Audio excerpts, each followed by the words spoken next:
Olá, começamos agora mais um Frente a Frente e hoje aqui comigo o advogado eleitoral e professor da Fama e do SESMAC, Gustavo Ferreira, que nos fala sobre as mudanças da legislação eleitoral para as eleições deste ano, em que o eleitor brasileiro volta às urnas para escolher presidente, senador e deputados estadual e federal. Em dezembro de 2017, o TSE aprovou as regras para as eleições deste ano e até agora as normas, algumas delas deixam dúvidas, não é, sobre candidatos, eleitores e agentes do direito eleitoral. Portanto, é o caso do financiamento de campanha, da fake news, né, e também do voto impresso. Bem, eu agradeço antecipadamente ao professor Gustavo Ferreira, que vai nos tirar algumas dúvidas a partir de agora sobre o que vale nessas eleições. Portanto, eu começo pelo autofinanciamento. Financiamento de campanha, o que está estabelecido, o que é certo para essas eleições. Obrigado, Oreste, por estar aqui falando um pouquinho de direito eleitoral. Bom, o financiamento de campanha sofreu uma série de alterações nos últimos anos. Primeiro, nós temos agora um fundo de campanha, essa é a grande novidade para 2017, que são recursos públicos que serão repassados aos partidos para repassarem aos candidatos. Então, as campanhas eleitorais serão diretamente financiadas por dinheiro público. O que define o valor desse montante no bolo que está estabelecido para os partidos? A quantidade do partido, a representação do partido conta para o recebimento desse recurso? A representação tem um percentual de 2%, que é igualitariamente, e aí eu vou contar a representação na Congresso Nacional, Câmara dos Deputados e Senado, e votação para a Câmara e para o Senado. Existem percentuais para isso. E em cima disso, claro, os partidos mais votados vão receber um pedaço maior. Dessa fatia. Dessa fatia. Os partidos menos votados, um percentual menor. E o tamanho da bancada também interfere. Mas levando-se em consideração a bancada conquistada em 2014. As eventuais mudanças que tiveram nesse período, elas não são consideradas. Então, os partidos mais novos vão ter um percentual menor de recursos. Os partidos recém-criados.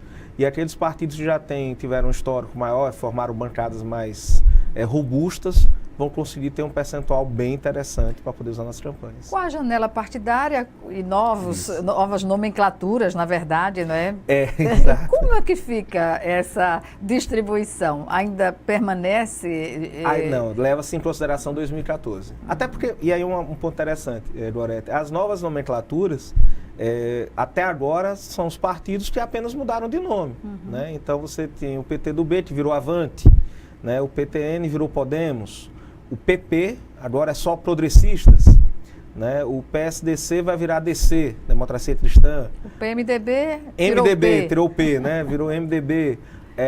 O Partido Ecológico Nacional deve mudar o nome, o PEN, para Patriotas. Então a gente está tendo até o presente momento tão somente a mudança de nome, mas com a mesma agremiação partidária.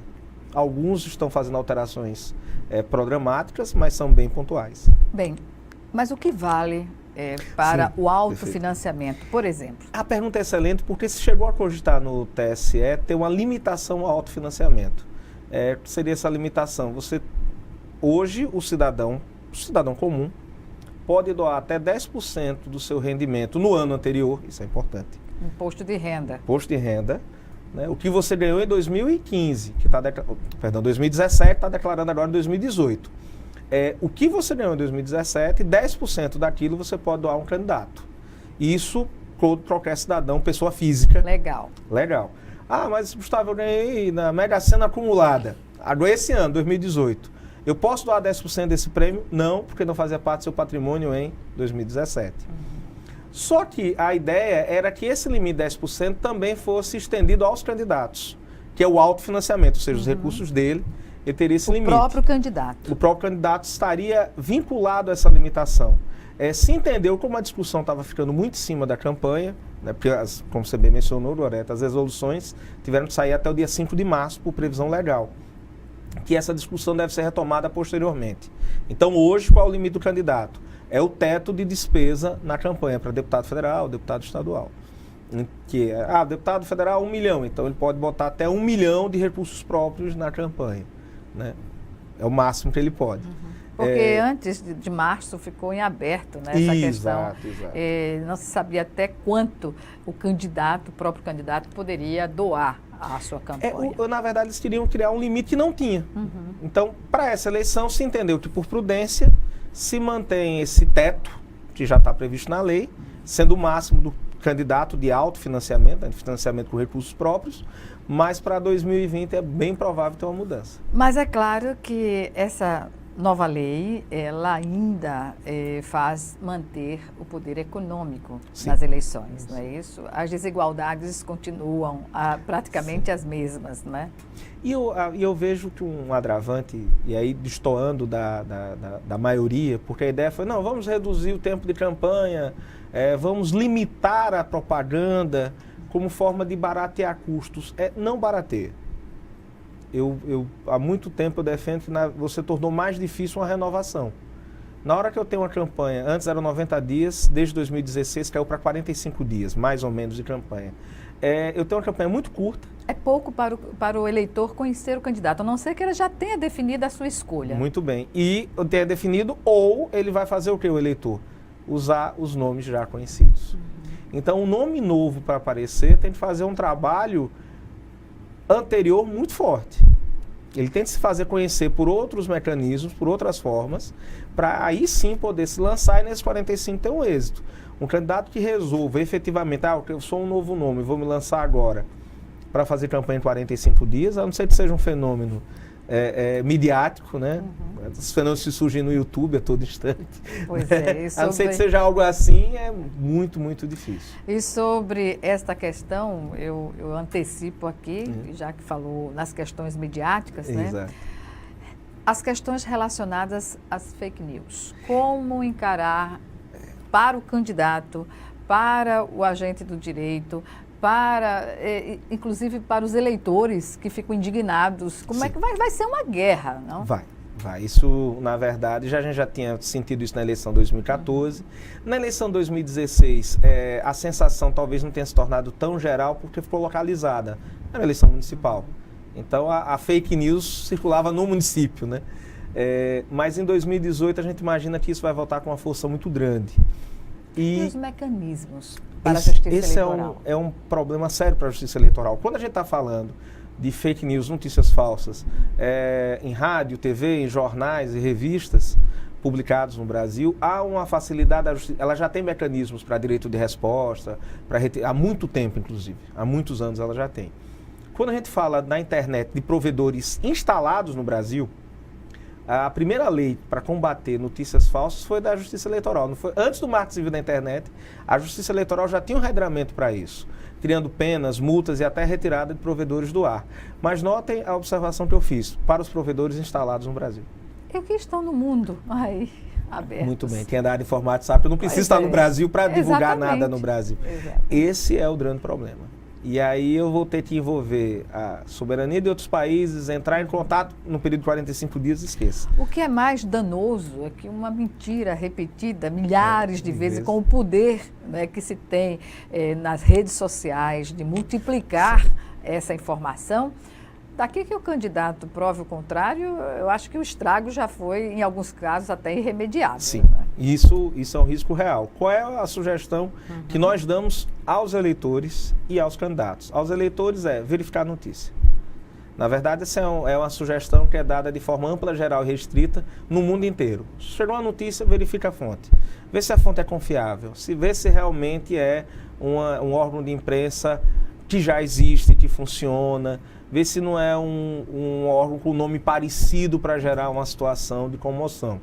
E para o candidato e aí vai ficar uma carga muito grande para uma equipe de marketing, mas tem uma equipe de publicidade e marketing muito bem preparada para poder responder. Porque a saída jurídica, ela existe, você entra com a ação, entra com a demanda, mas a resposta é muito lenta. E o dano tem que ser reparado de imediato, né? O dano está sendo causado, enquanto você está preparando a petição, Exatamente. Ele está acontecendo. Então, a melhor forma é ter uma equipe para poder responder isso. E no caso dos eleitores, não repassar informações que não estão sendo checadas. equivocadas, né? Porque o hábito de reencaminhar uma informação é quase que automático nas pessoas. Sim, né? Chegou, assustou, isso é verdade, e já repassa. Eu tenho um professor de filosofia na minha faculdade de Direito que ele dizia que a grande inimiga da verdade é a preguiça de confirmar os fatos. Então, chegou um fato, deixa eu confirmar.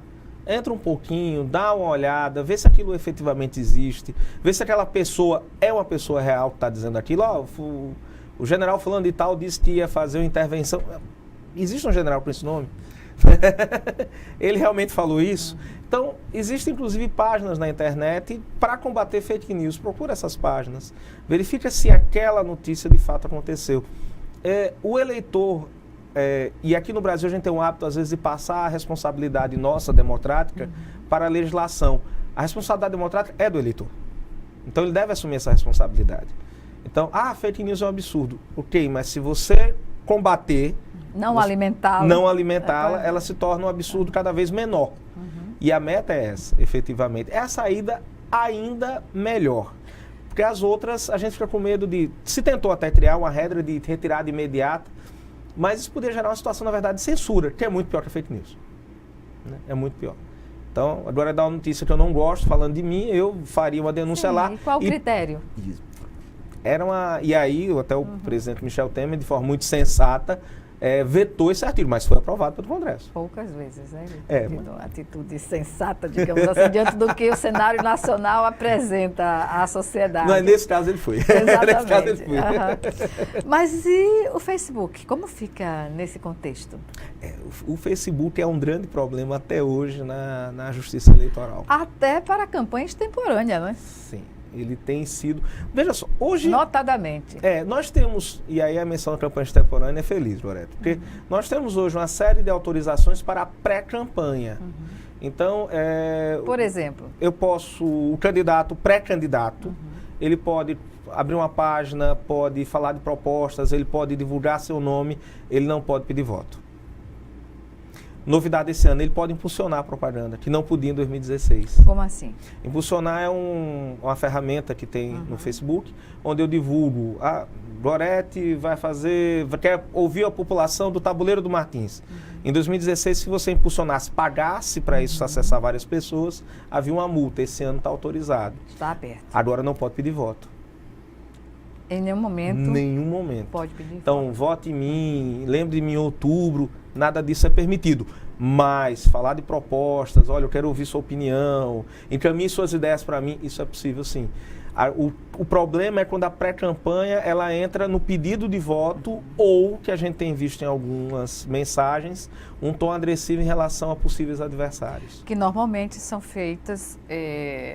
Às vezes essas mensagens vêm na formatação anônima, né? E para esses casos, como a Justiça Eleitoral vai agir? O Facebook melhorou muito de uns anos para cá, mas ainda você tem que acioná-lo judicialmente, contar que o juiz entre com a liminar de imediato para que ele faça a retirada. Se isso não acontecer, aquela página vai ficar no ar. Em muitos casos eu tenho orientado aos clientes até fazer a denúncia direta ao Facebook, independente da ação judicial. Printa tal para a gente poder entrar com ação judicial, mas entra no Facebook, tem essa ferramenta denúncia e denuncia. Pois é, porque as medidas de restrição do espaço também podem ser aplicadas. Sim, perfeitamente. E o Facebook tem sido mais zeloso. A gente pode falar que nos últimos 10 anos há uma mudança de comportamento, de um total ignorar decisões judiciais no Brasil, e ele agir assim, a começar a discutir com o TSE como é que pode criar um canal de comunicação mais rápido. E essa é a meta. Com o Facebook, com o Instagram, com as redes sociais mais utilizadas, você criar uma forma, o Twitter, usar uma forma de comunicação em que a Justiça Eleitoral possa mandar essas decisões judiciais de forma meio que imediata. E o TSE, midiático como está, tem todo o interesse de regularizar essas situações, não é? Sim. Mas o presidente, é até bem lembrado, o Luiz Fux, que é o atual presidente do TSE, ele está muito preocupado com as fake news. Né? Ele botou como meta para a presidência dele tentar criar mecanismos mais ágeis. Eu acho que até as eleições a gente vai conseguir, talvez não o ideal, mas o possível de ter uma forma de retirada dessas discussões, das fake news, dos hate speeches, né, os discursos de ódio, de forma mais célere na rede social. Bem definido, discursos de ódio. Discursos de ódio. Discursos de ódio. Pois bem, vamos chamar agora o nosso primeiro intervalo e o Frente a Frente volta já já, em 1 minuto.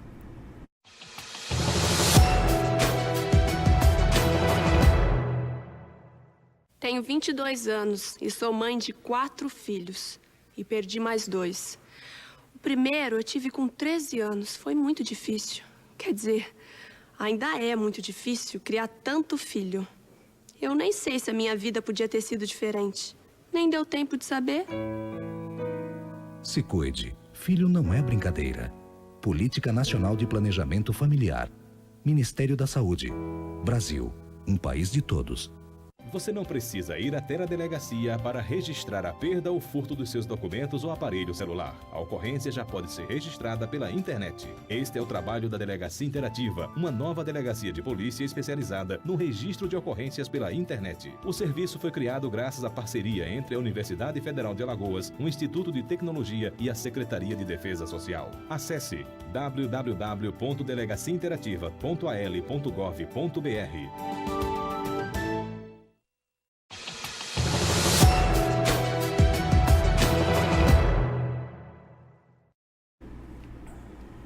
Estamos de volta com o Frente a Frente, que hoje recebe o advogado eleitoral Gustavo Ferreira, ele que é professor da FAMA e do SESMAC, está aqui para nos falar sobre as mudanças da legislação eleitoral para as eleições gerais este ano.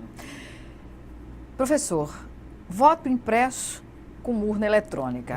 Foi aprovado, mas, pelo que se sabe, nem todas as urnas terão o voto impresso, que vai contabilizar para os casos em que houver dúvidas, né? Isso, exato. A ideia do voto impresso começou em 2002, foi quando foi implantado para a eleição geral, seria você ter um controle, você poder conferir a impressão com o resultado das urnas, supostamente para com isso evitar fraudes. O problema é que, como foi aprovado muito em cima das eleições, o TSE tem uma dificuldade técnica de adaptar as urnas na quantidade pedida pela lei para ter voto impresso. Então, se decidiu adaptar as urnas possíveis e, em cima disso, fazer a verificação. O problema do voto impresso, com todo o respeito a quem defende, é que a pessoa defende voto impresso e o que é? Você vai votar, vai aparecer como se fosse um comprovante de votação na tela, você não vai pegar nesse voto impresso. E você vai poder verificar em quem votou, confirmar se tiver tudo certo, se tiver algum voto errado, anular, para recomeçar a votação. E aí, se você confirmar, quando você confirmar, ele vai imprimir um extrato do seu voto, sem identificação do eleitor, que vai cair num saco preto, numa sacola preta, para depois ser conferido se a impressão bate com o resultado da urna. A ideia de quem defende isso é que impediria que houvesse fraude na urna eletrônica. Assim, mas com todo respeito, eu sempre converso com alguém da área de informática, eu pergunto, é possível fraudar a impressora também? Pois é. E a resposta sempre é. Então, aí eu vou fraudar. A tecnologia não impede a fraude. Aí eu vou fraudar a urna, aí eu até brinco. Não, a urna eu posso fraudar, mas impressora não, porque questões religiosas não pode. Eu vou fraudar tudo. É verdade. Eu vou fraudar tudo, vou fraudar a urna, vou fraudar a impressora. Então, não é o mecanismo mais eficaz de controle, com todo o respeito. Na verdade, a urna eletrônica nossa é muito boa, eu sempre bato nesse critério. É boa, mas por que países, por exemplo, como Estados Unidos, ainda insistem em manter o voto manual impresso? Vamos se lá. For o caso. Não, mas primeiro, a urna eletrônica nossa ela é recomendada pela ONU. Então, a gente tem uma chancela de qualidade pela Organização das Nações Unidas. É um ponto, no mundo, das várias urnas eletrônicas existentes no mundo, nós não somos o único país a ter urna eletrônica, eles recomendam a nossa. Então, isso já é um selo de qualidade. Segundo que, naturalmente, cada país quer desenvolver seu programa. A questão de soberania. Né? Os Estados Unidos têm urna eletrônica também. Inclusive, em alguns lugares é usada a nossa urna. O problema é que nos Estados Unidos, quando a gente fala legislação eleitoral, nós temos uma legislação federal, que é para eleger os deputados, o equivalente a deputados federais, senadores e o presidente, e nós temos as legislações estaduais, são específicas, são 50 legislações estaduais, e cada estado regula da forma que achar melhor. Então, não dá, é diferente da gente, vem uma lei federal, organiza tudo, cada estado faz do jeito que acha melhor. Mas o fato de não ter dado tempo para manter todas as urnas com o voto impresso, isso vai gerar Pode até, veja só, alguns vão discutir, mas a experiência com urna impressa, ela tem sido, na verdade, ruim. Explico. Com a urna eletrônica, nós tivemos na última eleição uma taxa de quebra de urna em torno de 0,2% em âmbito nacional. 0,2% em âmbito nacional. É um índice muito, muito pequeno. E a maioria delas se deu na a hora de ligar a urna e ela não ter funcionado, eu poder substituir por outra urna antes da votação. Quando houve a urna impressa no país todo, que foi em 2002, nós tivemos uma taxa de quebra de 2,2%. E a maioria das quebras foi justamente a impressora parou de funcionar. Mas há quem questione, por exemplo, o sistema programado do TSE, que é o Chaves, que foi substituído pelo existente, o SERPRO, que era mais confiável do que o atual. E aí fica nas mãos do TSE essa batata quente sobre a confiabilidade ou não, né, do sistema de urnas eletrônicas. Mas o TSE tem feito nos últimos anos várias audiências públicas permitindo que as pessoas tenham acesso ao sistema, apontem erros ou equívocos no sistema. Ou manipulação. E tenham adotado. Agora, interessante, erros no sistema têm sido apontados nessas audiências públicas. Manipulação, não. Mas não está livre o sistema do risco de uma manipulação. É mais difícil, porque a gente trabalha... E aí o pessoal do TRE na área de informática vai explicar melhor que eu. Mas a urna eletrônica, ela é o que a gente chama de terminal ilha. Ela não tem conexão com a internet. Nem a cabo, nem via Wi-Fi. O que impede que eu, de longe, possa entrar na urna e alterar os resultados. Eu, efetivamente, teria que ter uma fraude formada dentro da estrutura do TRE ou do TSE. E, assim, segredo de dois não existe. Se uma fraude dessa houvesse, todo mundo ia saber. Segredo de dois realmente não existe. Se tivesse uma fraude dessa, todo mundo ia saber, se isso ia espalhar. Eu sempre cito, Goreto, o caso do Brizola em 1982, quando ele foi candidato a governador do Rio, que era uma fraude na apuração. E um funcionário da empresa que estava fazendo a apuração observou a fraude, fez o backup, imprimiu as listas e entregou ao Brizola. Foi quando ele conseguiu entrar com a ação na Justiça Eleitoral do Rio de Janeiro e garantiu a vitória dele para governador do Rio. Eu, conhecendo a seriedade do pessoal que acompanha a Justiça Eleitoral, dos seus servidores, eu não tenho dúvida, se tivesse uma situação dessa, eles mesmos denunciariam. Falo aqui de Alagoas com certeza, porque eu conheço o pessoal daqui, e não tenho dúvida que Brasília é parecido. Então, assim, eu acho que às vezes a gente trabalha muito mais com teoria de conspiração do que com a realidade, né? Agora, que a urna deve ser melhorada, concordo com aqueles que a audiência pública deveria durar mais tempo, que pudessem até levar a urna para fora da Justiça Eleitoral. Eu acho que sim, para justamente confirmar a confiabilidade da urna. Propaganda de rua. Nós já falamos sobre a questão da propaganda extemporânea, né? Mas, de fato, a propaganda de rua, a gente já observa alguns nomes, mas não se vincula a partido. Aí, vamos lá. Hoje eu posso ter, e aí é o entendimento da Justiça Eleitoral, tá? Gorete. Posso. No carro. Ou Gustavo. Ou Gustavo, né? Ou Gustavo. Eu não posso ter vote em, né? Uma indução direta. Tem se evitado até botar o Gustavo 2018, né, ano de eleição. Então, por isso está se botando só o nome. Para não vincular.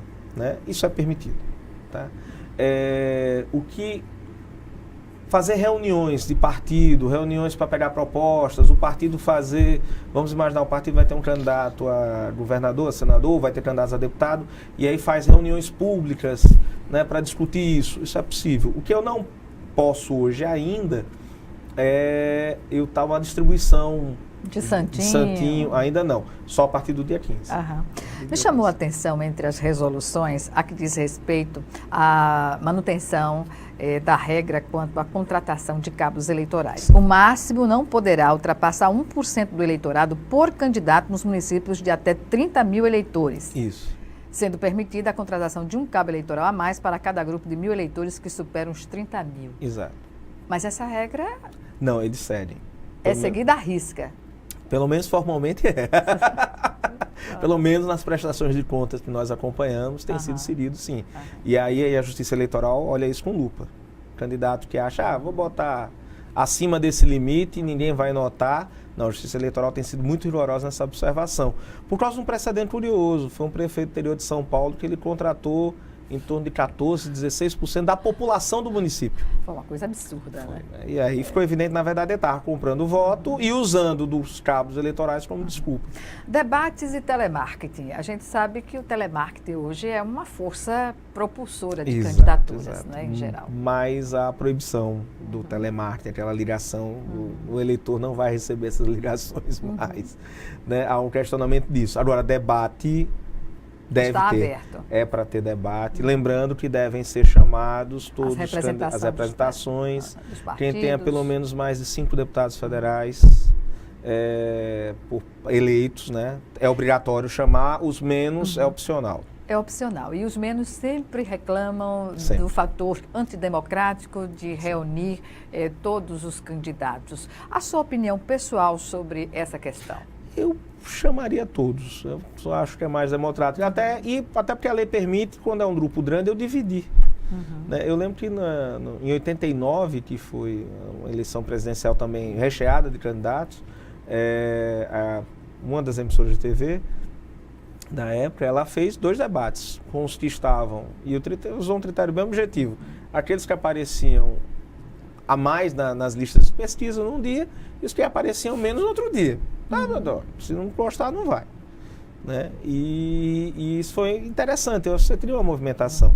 Agora, claro, muitas vezes há uma reclamação das emissoras, porque fica muito confuso quando você tem 10, 15, 20. Até para mediar um debate como esse, então, fica meio difícil, né? Ninguém sabe, de repente, o candidato não está ali pela candidatura, está para ajudar uma candidatura mais forte. São os candidatos, vamos usar um termo assim, cítricos, né? Falar laranjas. Que tem tido problema a partir de 2014, a Justiça Eleitoral tem batido muito nessas candidaturas que não fazem campanha.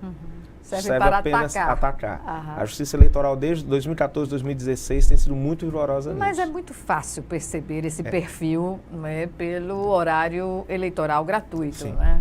Ele por si só já dá a pista, já aponta. E aí o que ela tem feito? Com as regras que já existem hoje, tem dado quase sempre o direito de resposta ao candidato atacado. Então, o que reverte... Acaba tirando aquele candidato que apareceu só para bater e dando mais tempo porque está sendo atacado. Somando ao que ele tem e ao que foi concedido pela Justiça... Já é negócio. Então, é negócio. Bem, pesquisas eleitorais, porque as pesquisas abundam, digamos assim, durante todo o período eleitoral. Até antes mesmo ou no dia da eleição. Exato. E agora tem que ser registradas. Isso todas? Todas. A partir do 1º de janeiro fez pesquisa, tem que registrar, tem que aguardar 5 dias para fazer sua veiculação. O registro é feito junto a uma página específica da Justiça Eleitoral. Se for pesquisa nacional, o protocolo junto ao TSE. Se for uma pesquisa local, junto ao TRE do Estado. Vou fazer pesquisa aqui para Alagoas, protocolo aqui. Tem que ter um estatístico. Então, uma série de regras. Uma das resoluções trata só de pesquisa. E assim, evitar aquelas pesquisas que às vezes o pessoal inventa números e coloca no Facebook para divulgar. A multa mínima por pesquisa, você sabe, mas a pena é só de multa. Ok, mas a multa mínima... é para o partido. Para o partido ou para quem divulgou. E para quem divulgou. Então, o alerta não é para quem está aí... divulgando isso. E às vezes o candidato usa, eu não vou ser eu divulgando, vou colocar minha esposa para divulgar. Óbvio que é você que está divulgando. Indiretamente. E aí a multa mínima é de R$53 mil e uns quebrados. É um carro novo. É verdade. E não é podendo um carro dobrar, popular. E não é um carro popular. Podendo dobrar se reincidir. Então, é bom evitar. E é cumulativo, né, no caso. Se surgirem outras, vai dobrando e vai somando. Ou seja, dá um prejuízo nos cofres de qualquer candidato ou partido bem grande, bem grande. Perfeito. Vamos chamar agora o nosso segundo e último intervalo. Pois não. Já estaremos de volta.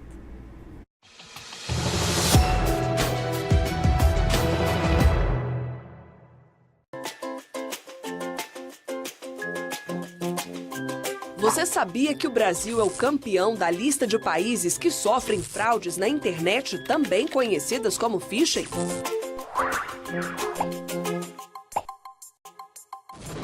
O phishing é o roubo de dados pessoais, como número de cartão e senhas por meio digital. Essa é a terceira vez que o país aparece no topo da lista, seguido de China, Austrália, Nova Zelândia e Azerbaijão. dados básicos para sua segurança na internet.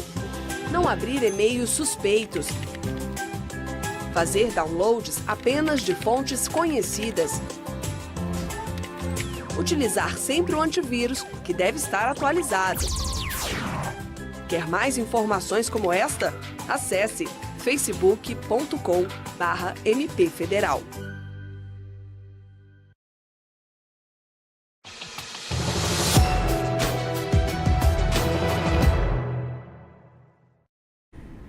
Estamos de volta para o último bloco do Frente a Frente, que hoje recebe o advogado eleitoral Gustavo Ferreira, ele que nos fala sobre as regras, a atual legislação para a campanha eleitoral deste ano. E entre os assuntos está os gastos para a campanha eleitoral, que já estão pré-estabelecidos pela Justiça, exato, pelo TSE, que vai desde presidente da República a deputado estadual. Isso, exato. E hoje o que se coloca, os valores aqui colocados para presidente da República, governador, deputado federal, estadual, são valores que representam o teto do investimento? Isso, professor? É o máximo do investimento que os candidatos podem fazer. Qual é o problema um pouco nesses valores, me permite? No caso de deputado estadual, se botou um valor fixo, independente do tamanho do estado. R$1 milhão. Fazer campanha em Alagoas é diferente de fazer campanha em São Paulo, é diferente de fazer campanha em Amazonas. Isso é uma crítica. Segundo, esses gastos não são somente gastos em dinheiro. Se, por exemplo, um candidato recebe a doação do comitê eleitoral. Eu tenho um amigo, tem uma casa, a casa está fechada, ele disse, olha, você não vai gastar o aluguel, eu vou ceder essa minha casa, durante os 45 dias vai ser seu comitê eleitoral. Entra como gasto de campanha? Entra. A gente chama até de doação em valor estimado. Ele não doou dinheiro, mas ele doou o uso de um bem. Que corresponde a um aluguel, alguma coisa que corresponderia assim. ao aluguel. Esse valor inclui essas doações também. E também inclui as eventuais multas eleitorais. Então, o sujeito que levar uma multa eleitoral, eu sempre oriento, eu disse, olha, calcule um gasto que não chegue a R$1 milhão. Chegue menos. Para ter uma reserva. Para ter uma reserva, porque se levar uma multa por divulgação irregular de pesquisa, vai entrar nessa despesa também. Mas a resolução permite, por exemplo, aos candidatos o uso de financiamento coletivo. O que seria isso na prática?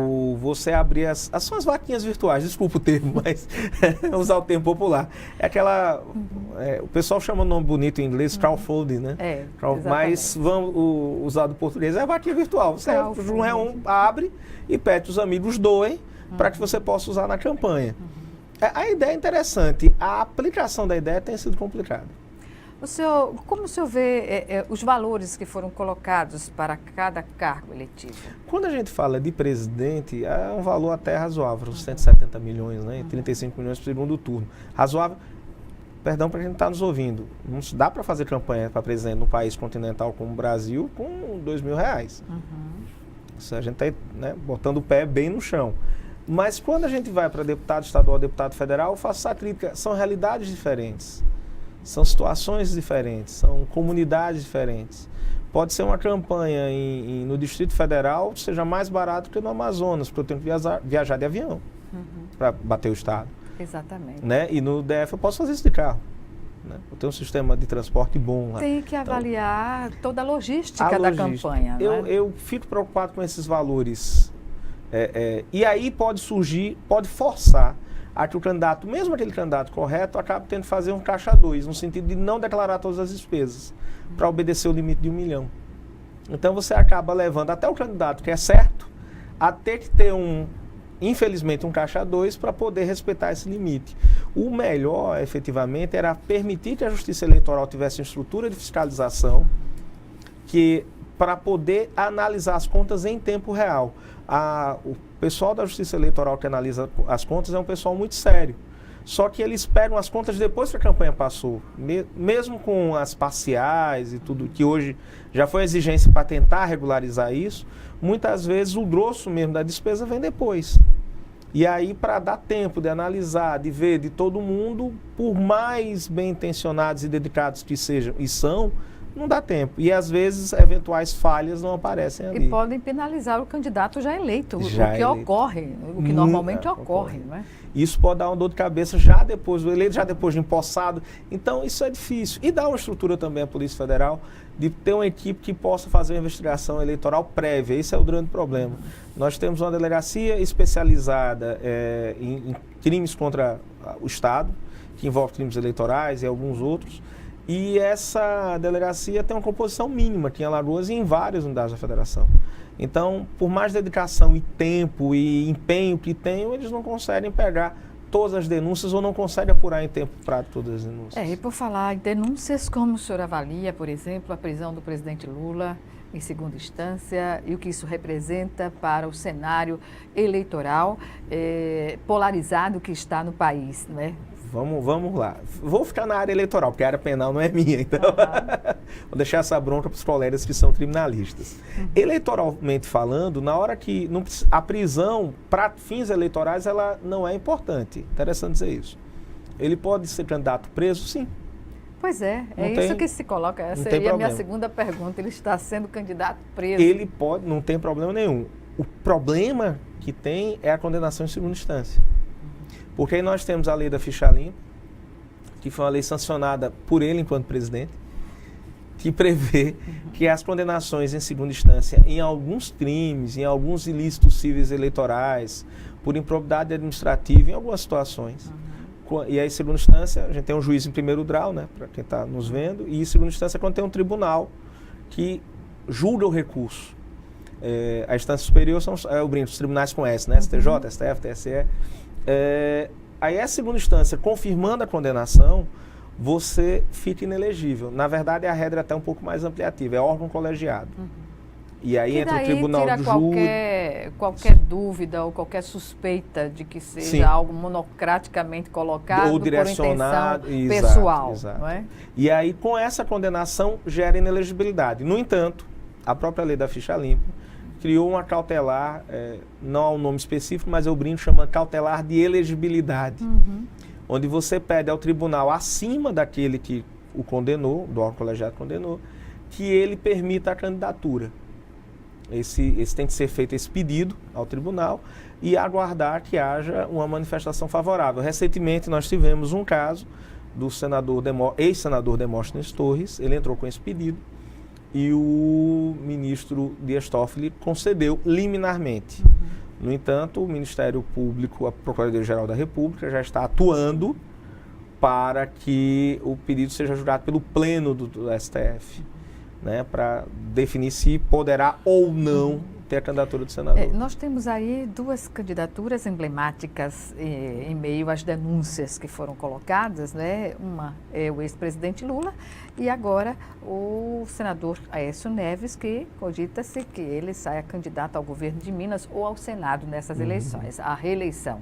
A reeleição do Senado, isso. Então, a aplicabilidade da lei tem que se... Como fica essa questão por conta da, digamos assim, até do foro privilegiado? O grande problema, e isso é um grande problema em âmbito nacional, é a existência do foro privilegiado. E por que é um problema? Os tribunais, eles não têm por hábito julgar processos.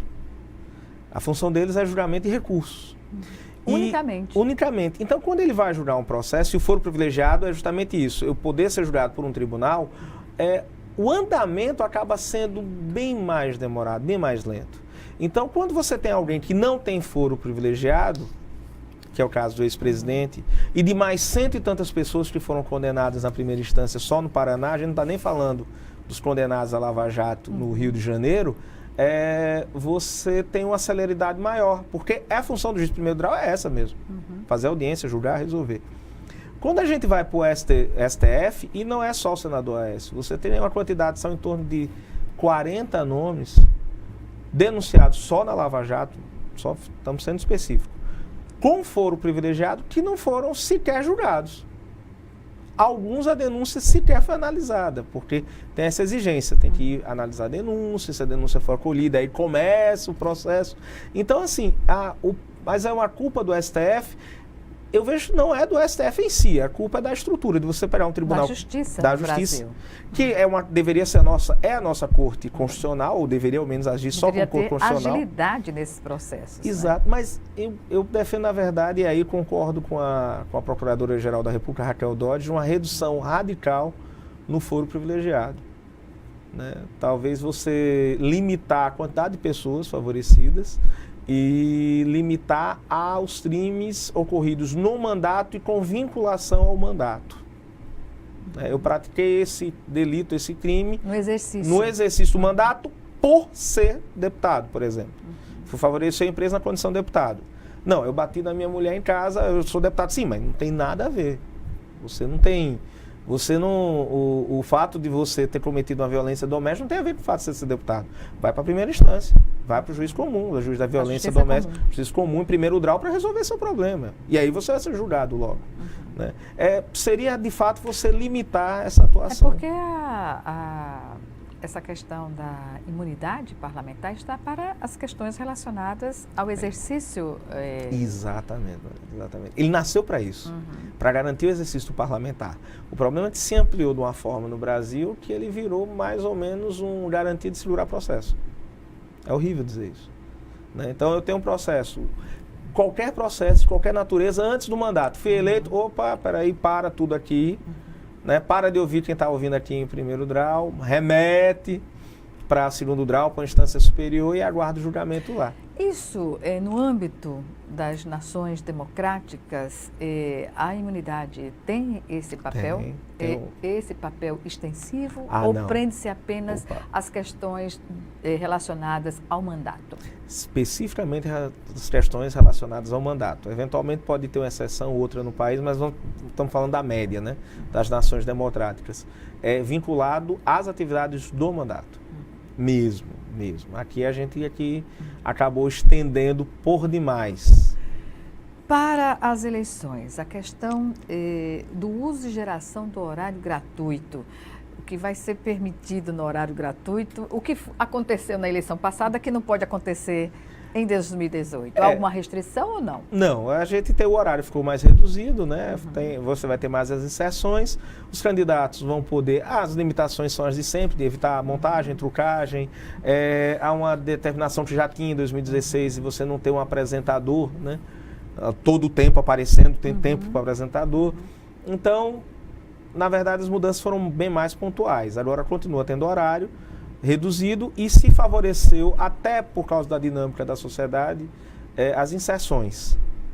O que torna mais difícil a fiscalização, mas é melhor para a propaganda. O que é a inserção? Por exemplo? Aqueles 15, 30 segundos que aparecem, porque quando você tem um bloco, as pessoas mudam de canal ou desligam a TV. As inserções estão distribuídas na grade de programação. Na grade, você não vai mudar de canal por 15, 30 segundos, você assiste a inserção.